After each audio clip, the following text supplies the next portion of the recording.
Okay, Sarah said, I'm wondering how I can find the niche for my newsletter without really narrowing my focus and without being negative. Okay, Sarah, where are you calling from? Hi, I am trying to start my video, but it's not letting me. I'm calling from Pittsburgh, Pennsylvania. Okay. So so how do you find the niche for your newsletter without really narrowing your focus, without being negative? Can you tell me more about where that question is coming from? Yeah, so I write a newsletter on Substack. I'm a writer professionally, a couple of books written for a lot of major media outlets. So I started the newsletter without any real business aims, just for fun, just for my own joy. And then over time have decided, tried to go paid with it and make it a little bit more of what I do. But I don't know if because I started out or just the nature of what I write essays, like I tend to just write about whatever interests me, right? So that could be stocks or it could be education or it could be meditation. A lot of it is mindfulness stuff. So I feel like I have this allergy to the idea of a niche, right? But I obviously get how just writing about anything or saying, oh, I write about mindfulness in general, like it's not super clear to people what they're getting if they're paying for that. And also, I feel like the sort of more obvious way to define the niche.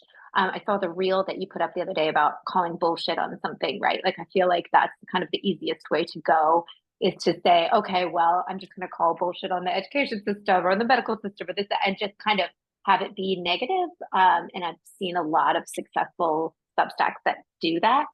Um, but I'm reluctant to do that just because it's soul deadening and not what I want to dedicate my life to. So I'm trying to figure out how to like define, this is what my newsletter does without like having to write only about education or only about mindfulness or give a mindfulness tip each week or something that's like really reductive like that.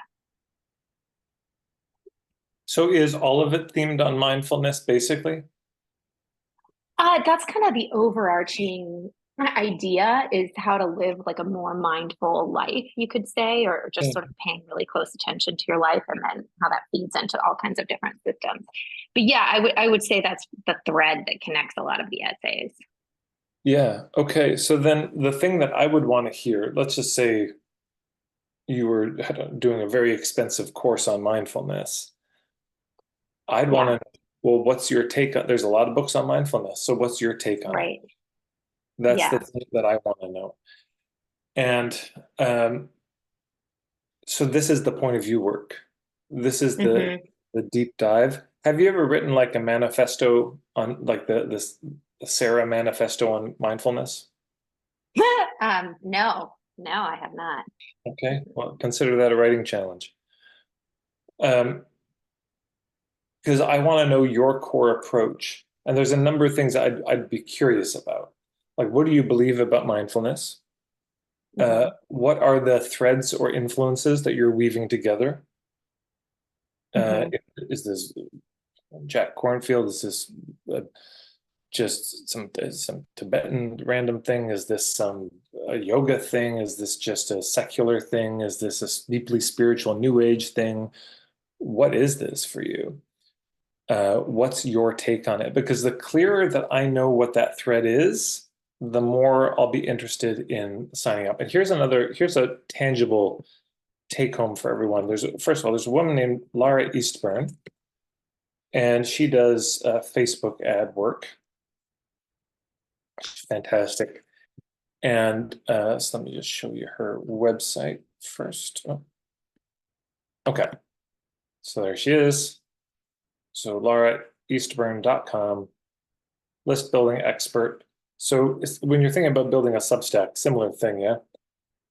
And she's done some great presentations on this, but she helps people come up with these ads that convey the point of view and her take, which I admire, even though I have a starter kit and what you call like the ethical bribe to join my email list. I think it's a good thought experiment at least to could you create an ad for your email newsletter or your Substack that's so good that there's no opt-in pink spoon bonus offer required. Yeah. And so this is what I've done with what she's done. But I mean, I would really check out her stuff. Is this. So what you see is 9 little squares, all with a phrase that contains my point of view. And then you'll see a little mini manifesto or kind of little, here's some thoughts here. And like, hey, I've Yeah. got this starter kit. Okay. Yeah. That's great. And so I would actually reach out to her. I think she'd be the one to talk to and just Okay. say, I'm looking to build my Substack. But before you reach out to her, I would do the deep point of view dive. Hmm. Some really simple exercises around point of view. I'll just rattle off a few that might be helpful. Hmm. So one is I call it the I believe exercise, where you just at the top of the page you write the word I believe, and then Hmm. just in terms of mindfulness, like about mindfulness, I believe dot dot dot, and then just it's a sentence stem.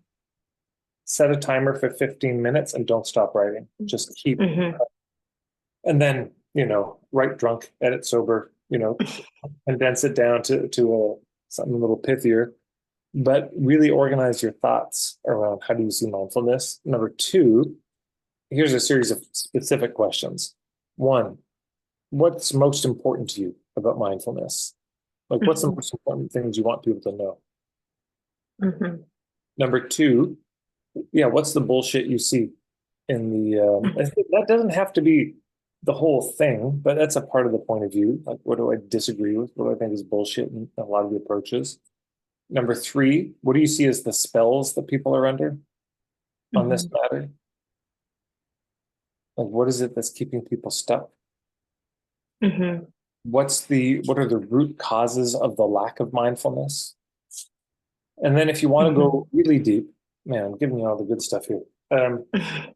So I talk about this, the 5 levels. And this is something I went into in my point of view webinar, which I Hmm. don't, were you on that one? Did you go? Okay.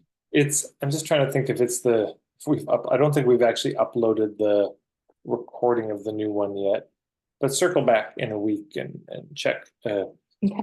But there's a point of view webinar that I have, and in it, I talk about this 5 levels. And Hmm. when we're talking about point of view, normally what happens is the point of view gets stuck on the level of the individual. So that's level 1, is the individual level, where it's just, okay, you want to be more mindful. You're not being mindful enough. Here's what's going on in your life. Here's your blind spots. Here's the spells you're under at a very personal level. Hmm. That's very helpful. It's kind of, in some ways, the bullseye of the whole thing in terms of establishing relevance. But then there's the second level, which is the interpersonal. So this is community, family, culture. So then you start to write about, okay, yeah, so what's going on collectively amongst us that makes mindfulness so hard? Like, why is it, what's happening in people's families, in their communities, and in the culture, just amongst us as people, that has us be so not mindful? That makes mindfulness a rare visitor to our homes. Number 3, there's the institutional.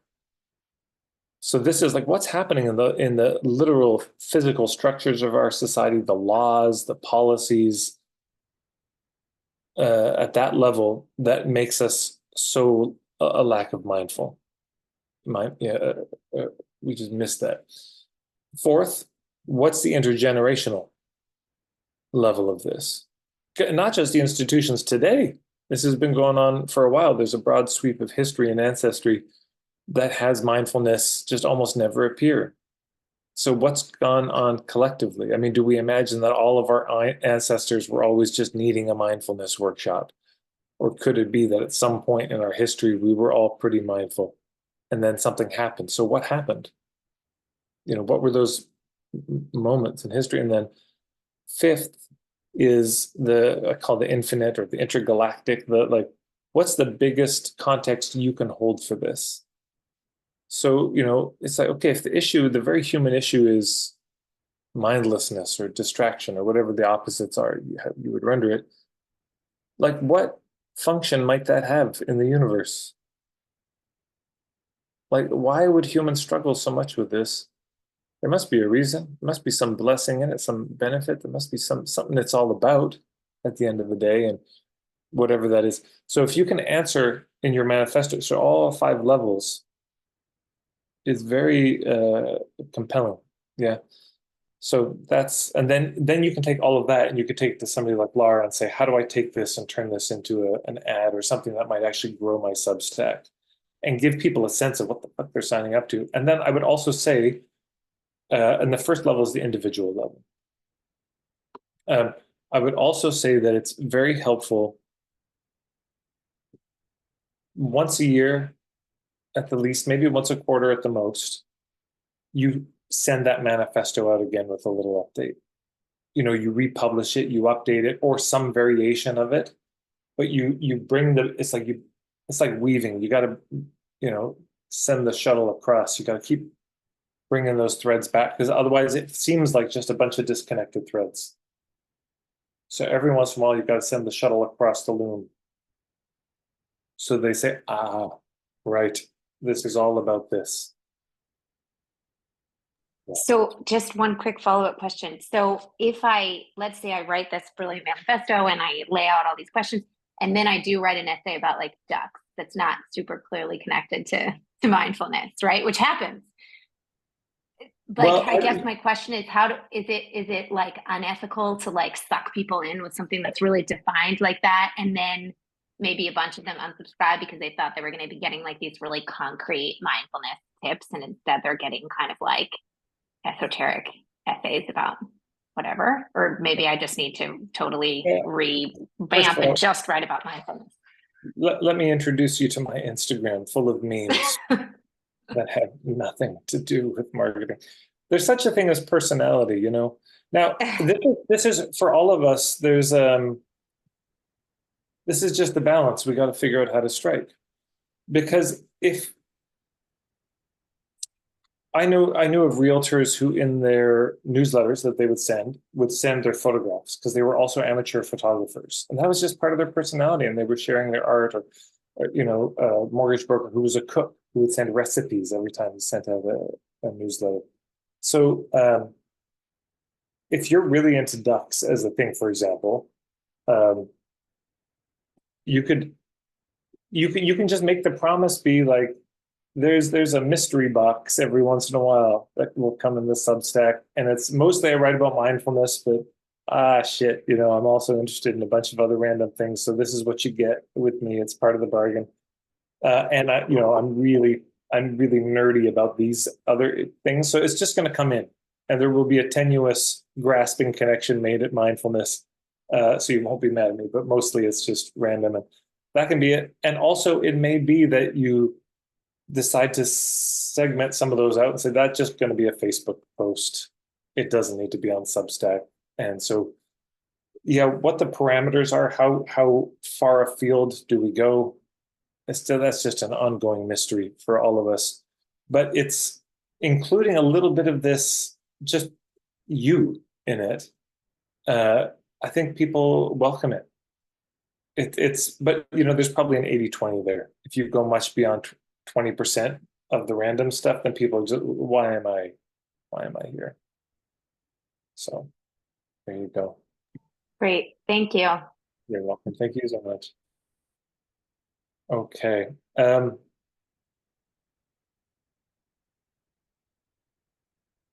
Okay. There's somebody, their name is just Dash. That says been stuck with charging money and doing what it takes to earn coaching. I don't know if that person's even here anymore. Okay.